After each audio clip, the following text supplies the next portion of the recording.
everyone, and welcome to your Caribbean News and Culture. I'm Delinda Eiffel. September is the month when most students head back to school, but some children in Trinidad and Tobago are having an extended summer vacation. However, not by choice. 20 schools in the country are currently closed due to critical repairs that have been neglected, including electrical wiring, cracked floors and ceilings, leaking roofs, and broken down toilet facilities. While students may be enjoying their extended vacation, parents are expressing great frustration over these physical conditions of the schools, leading some of them to take matters into their own hands by seeking out donations to help fund some of the repairs.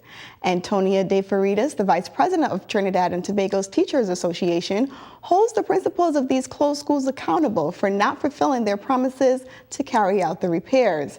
The Education Facilities Company of the country is now implementing a massive construction of new schools and will aim to repair as many of the closed schools as possible. Trying to stay afloat for the upcoming start of the cruise season in October, Dominica's tourism minister is working to improve the tourism sector as the country faces a pressing issue of loiterers intruding on tourists. Tourism Minister Elon Douglas is working to find an immediate solution that would rid loiterers from the area when ships are in port and increase the sense of safety and security for tourists. This issue has been taking a major toll on Dominica's port ratings, so the country is hoping to rectify the matter with a short-term solution that could allow for the country to continue to be an on-land destination for cruises this season.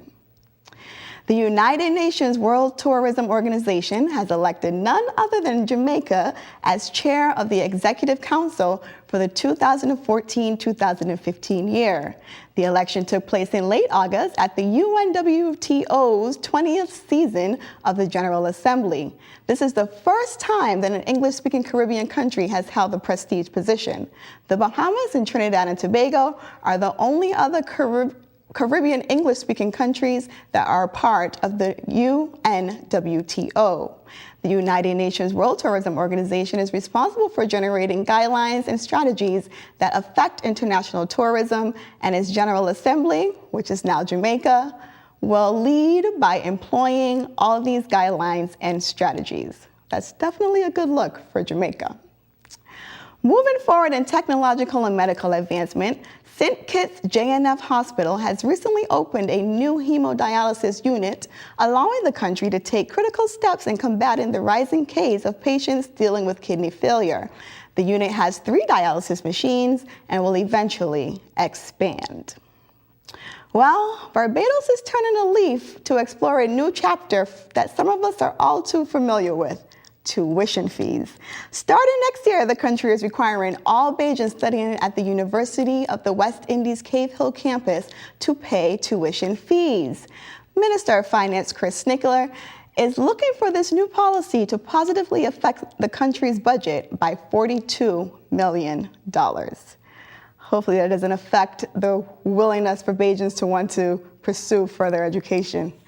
Well, coming up, the next time you're packing for Haiti, you may want to consider bringing ice skates.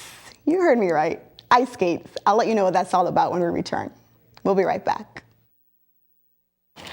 This yellow one is for my postpartum depression. This one, sciatica, whatever that is. I got these after my hysterectomy, or my prostatectomy, slimectomy. And this guy is for the pain from my last hip replacement. And this orange one is gotta go. For teens, getting drugs can be as easy as opening your medicine cabinet. This is Trey, this his crew. Here he is, what he do. Sitting here hugging the block and smoking weed. Hands spinning on the clock, look at Trey, he never leaves. Just sit day and day and day and day. Do his time, listen to his man's rhyme. Tell him how to be a man. He listens out, but ain't got no plan. He only listens, never plays, never think, never say what he wants or what he needs. Just sit some more and smoke that weed. I wonder if he'll ever leave.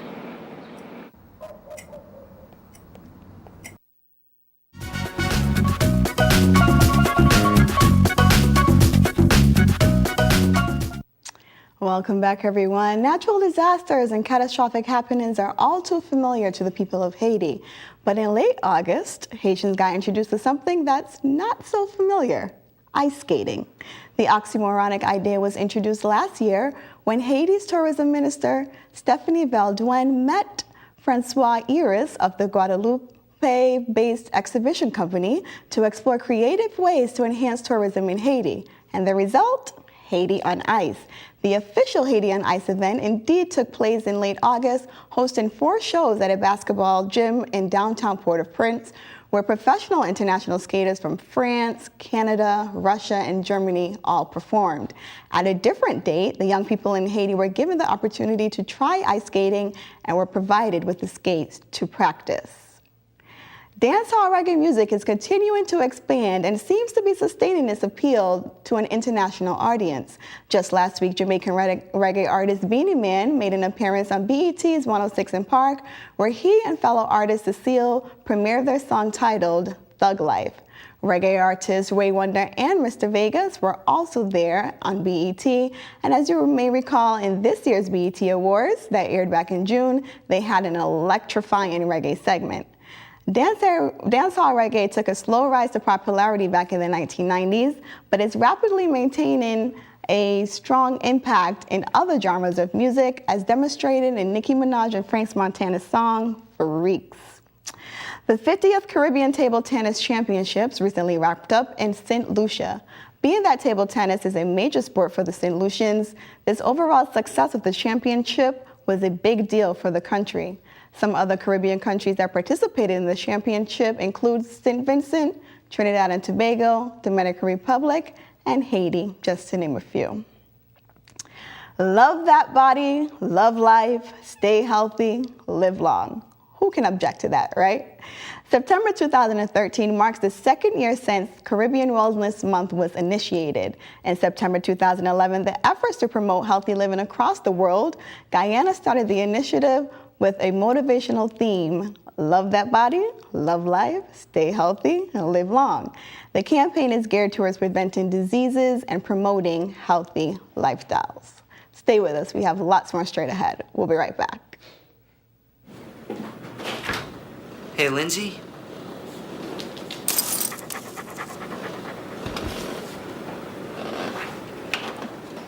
I wish you didn't smoke weed. You're not the same when you smoke, and I miss my friend. I'll be outside.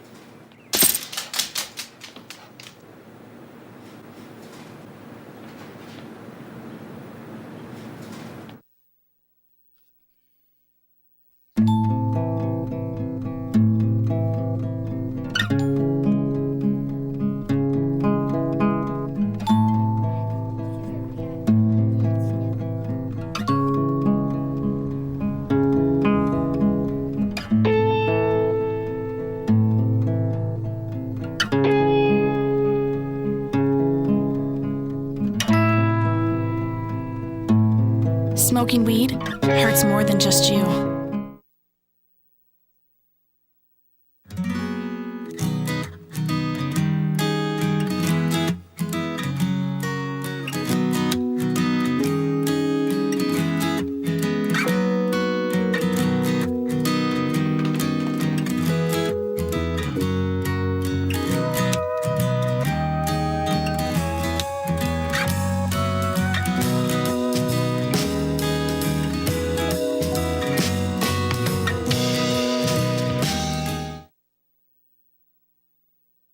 Hey girl, ¿qué pasa? Our weekend was crazy, from what I can remember.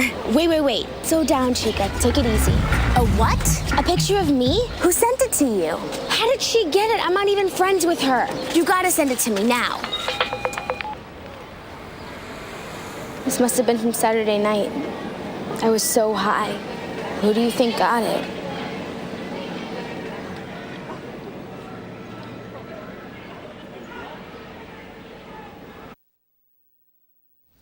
Hello everyone, welcome back to your Caribbean News and Culture.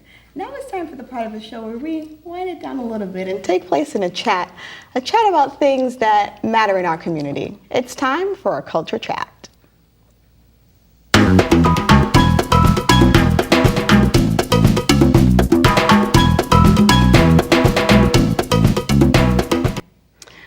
right, this week we're chatting with members of the One Heart Festival, an event dedicated to enhancing peace in the community and making sure that we all stay connected. Take a look.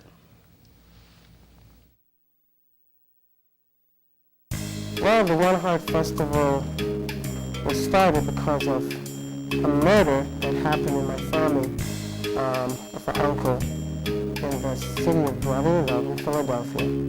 And being that we're not in Philadelphia, we wanted to do something in honor of his memory right here back home in Boston. And that's how the One Heart Festival started 7 years ago. One Heart Festival started with just a small pocket of people, just in honor of one person, which was Mr. Ransford Washington Wedley. And through the years, that mission changed to incorporate so many different people in the community who have the same unfortunate incident happen with their family. And as the years go on, it just grows and grows. The vision that we see for the One Heart Festival is to take it beyond Washington Street and be part of different community, maybe even one day end back up in the city of Brotherly Love where it all started. I became involved with the One Heart Festival as a vendor.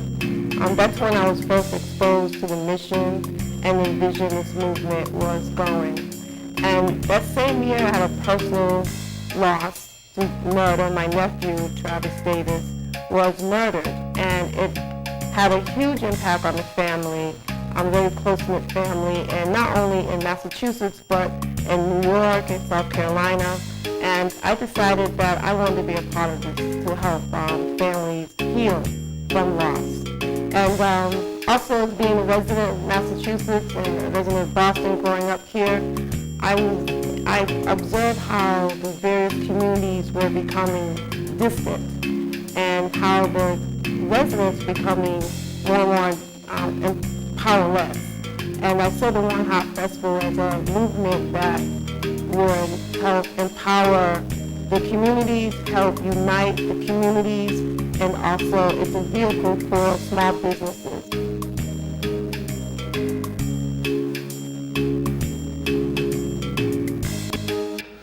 All right, joining us here in the studio now from the One Heart Festival is founder Chris Graham and Debra Davis, who is the president of vendor management.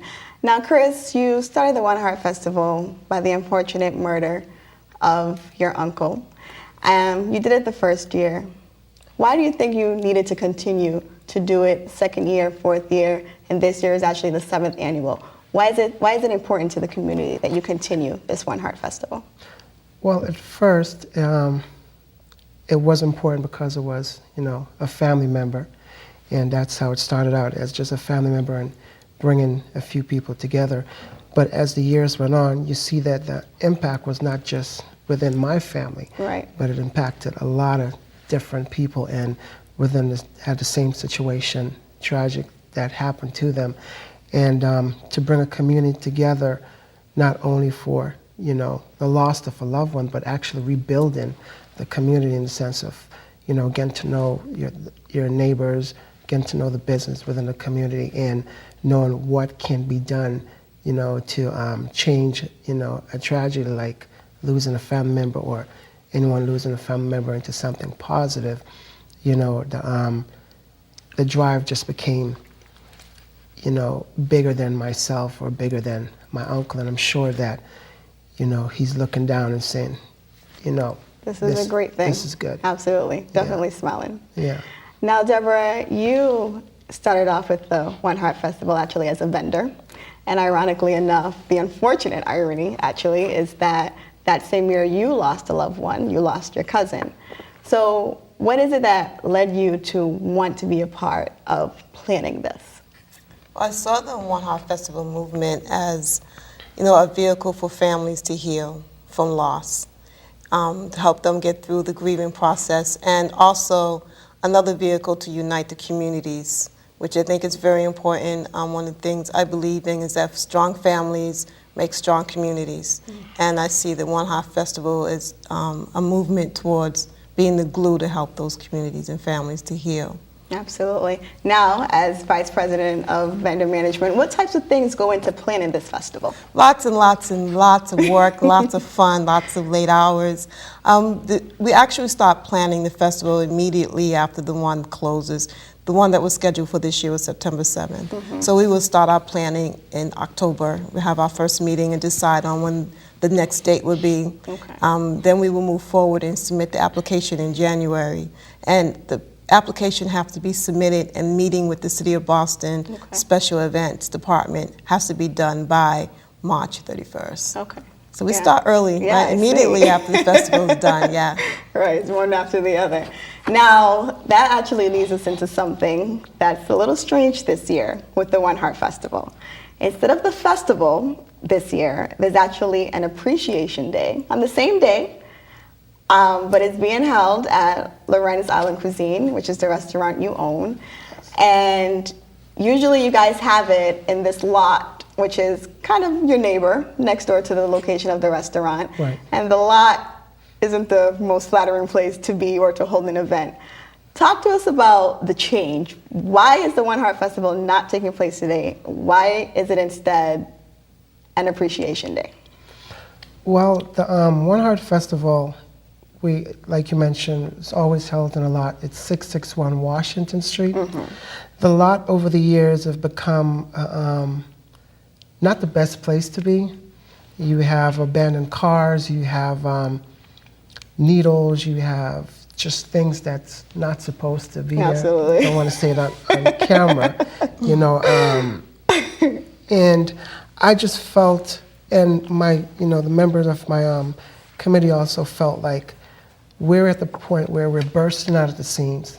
You know, the festival has become more than just something to do on a Saturday in September. Right. And we have so many people, and everyone is important to us, from the 1-year-old to the 99-year-old. And to give them that lot is saying that you're not important. Right. You know, and so we were expanding the event to Washington Street, from the corner of Talbot and Washington to the corner of Wells and Washington. It was going to be a very big, festive occasion for the 7th year, for the community, for the people, and for those who are traveling from out of town, Rhode Island, New Hampshire, Maine, Wow. you know. So it's not just the city of Boston, people from beyond actually come to participate. Yes, Right. and it highlights Dorchester, you know, for all the negative that's put on Dorchester, Mattapan, Roxbury. Roxbury, yeah. Look at this event that's going on.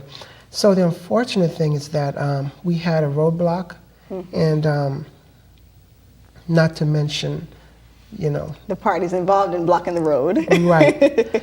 And as a committee, we were pushed back into a lot, but as a committee, we made that decision that we won't give this to the people because they're worth more. Right. Everyone is worth more. That's true. So don't stick us in a corner. Right. You know. So we decided, when we weren't given the okay for one location, then we don't want it at all. Okay. But we want to give to the people Appreciation Day. And so we decided to do the Appreciation Day on September 7th at the restaurant. And it's a better environment, it's cleaner. I'd rather have it small than have, you know, something that people will not be happy with. Absolutely. You know? And that decision, you know, was unanimous with the team, you know, to make it something that we could still be proud of. Right. You know, so. All right. Well, the thing is now that because your efforts to get it on Washington Street and to expand the One Heart Festival for the roadblock, we'll call it the roadblock. We won't call any names or anything. We'll just say the roadblock. So who's to say that you won't have a roadblock next year when you plan on doing it for the 8th annual One Heart Festival? So if you encounter that, like, would you guys just continue to have the Appreciation Days? Like, what are the steps you think you can take to, you know, reach over that hump, burst through that roadblock? Well, that's a good question. We are right now taking those steps, and we are there's some people that's involved right now, and I think I could mention this one name. It's Chief Linsky. Okay.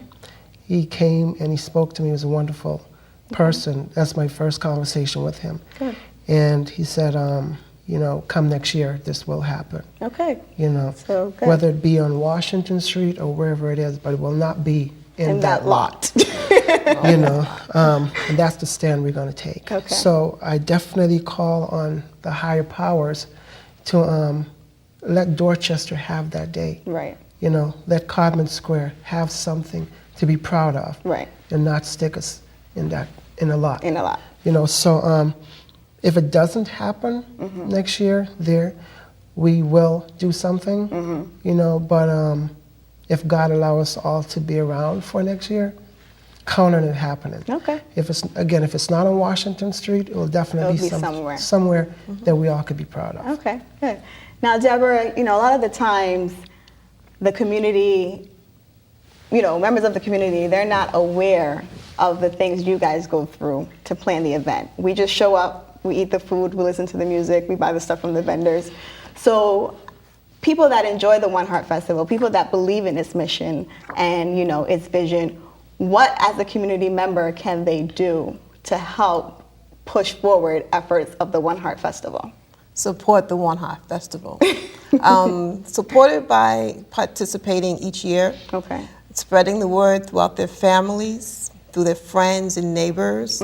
Support the One Heart Festival throughout the year by participating in other community support organizations that can collaborate, you know, when it's the day of the One Heart Festival. Right. And just be positive. You know, it is a roadblock that we're encountering. Right. It's a roadblock, I would say, is designed to disempower. You know, the One Heart Festival is about empowering. And what the participants and supporters can do by supporting us is empowering themselves by talking about it and saying, hey, we want this event here. We want it in our community. We own this. Right. Don't take our ownership from us, and speak up and fight for it. Right. They That's have a what- voice. They do yeah, have a voice. utilize your We have to voice. understand that we have voices. Yeah. That's absolutely true. So the Appreciation Day will be taking place at Lorenz Island Cuisine. What can Right. people expect when they come? They could expect to see me. That's it? That's all you're running with? You might not get a crowd. No, I'll probably be the only one there. Like, oh, it's him. No, well, it's going to be a time, again, on a smaller scale for, you know, just reminiscing about family members, looking at the future plans of what's to come. We'll have, you know, some food, drinks. We will have some vendors there that's going to, you know, highlight some of, you know, what they have on a smaller scale. But definitely will be talk about what's to come. Right. You know, Deborah and myself have bigger plans for Right. Dorchester. So you guys plan on sharing that with the people who come, or that's something that's in Well, the background and then will that's- be announced at a later date? I'll say background some, but if Okay. she wants to let the cat out the bag, then I'll totally back her. You know? Just throw it to the wolves. Yeah, because she's the queen of the pack. Ding ding, punchline. Well, you. Debra, as queen of the pack, aside from one of the many hats you wear, aside from, you know, helping out with the One Heart Festival, you actually have a jewelry boutique, and you plan on showcasing some of your stuff on Saturday during the festival. Talk to us a little bit about that. I do have a jewelry boutique. The name of my business is Debbie's Closet. And the mission for Debbie's Closet is to work with nonprofit agencies around emotional health management. I strongly believe that people of color are not well informed about mental illness, nor how to manage it or to talk about it. Okay. So that's what Debbie's Closet is about, and it will be, some pieces will be displayed on Okay. Saturday at the Appreciation Day at Lorenz Island Cuisine. All right. And well, I want people to come out and enjoy themselves. enjoy that. Most of all, Saturday is about the One Heart Festival Appreciation Day, about the One Heart Festival showing how much we appreciate the supporters Okay. for being with us throughout all the years. all right. Well, Chris, thank you so much for being here. And Debra, thank you as well. the One Heart Festival, guys, make sure you head to Lorenz Island Cuisine. You have all the information there on their screen. And I'll be there. You can come by, you can check out Chris, enjoy food, enjoy music, and get a sense of what the event is really all about. We have lots more straight ahead. Stay with us. We'll be right back.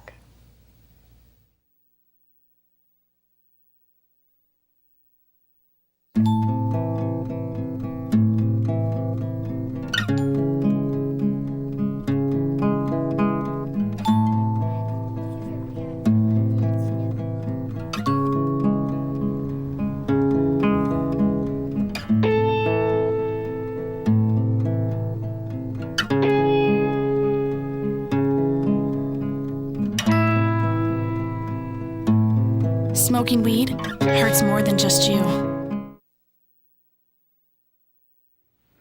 All right, everyone, that is it for us this week here at Your Caribbean News and Culture. Check the repeat of our show Saturday and Sunday morning at 10:30. I want to thank my guests for being here today. Thanks to the lovely BNN studio staff here. And of course, thank you at home for watching. We're always on the web, yourcaribbeannews.com. Give us that thumbs up on Facebook, facebook.com/YCNC. I'm Delinda Eiffel. Have a great one.